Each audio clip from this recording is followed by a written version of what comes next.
নিরপেক্ষ নির্বাচন কমিশন ও নির্বাচনকালীন সরকার নিয়ে সমঝোতা না হলে রাজপথে আন্দোলন ছাড়া বিকল্প থাকবে না বলে হুঁশিয়ার করেছেন বিএনপি নেতারা।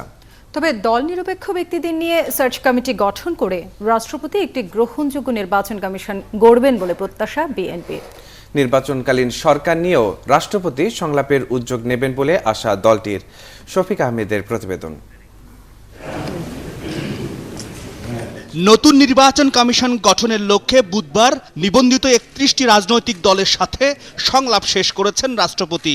ওই দিনই বঙ্গভবন থেকে বিবৃতিতে রাষ্ট্রপতি জানান, নিজেদের মধ্যে দূরত্ব কমাতে রাজনৈতিক দলগুলোকে সংলাপে বসতে হবে।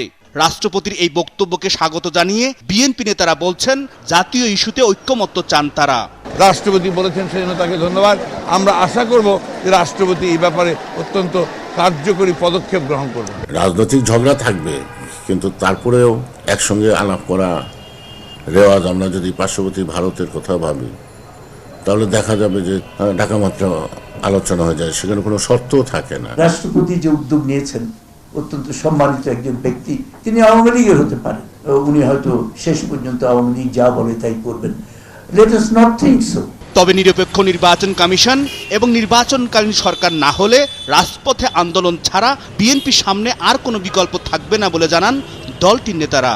যে আমরা দল নিরপেক্ষ চাইছি, যদি দল টানাদের নিয়ে এটা হয় তাহলে সেখানে বিতর্ক থাকবে, এই প্রসঙ্গে কথা থাকবে। না মানার প্রশ্নটা তো অবশ্যই এটার সাথে সামঞ্জস্যপূর্ণ হবে। এই সংলাপ ব্যর্থ হয়, তাহলে আমাদের অন্য কোনো বিকল্প থাকবে না, দেশের মানুষের অন্য কোনো বিকল্প থাকবে না আন্দোলন করা ছাড়া। বিএনপি নেতারা জানান, অচিরেই নির্বাচনকালীন সহায়ক সরকার নিয়ে একটি সুনির্দিষ্ট প্রস্তাবনা দেবেন বেগম খালেদা জিয়া।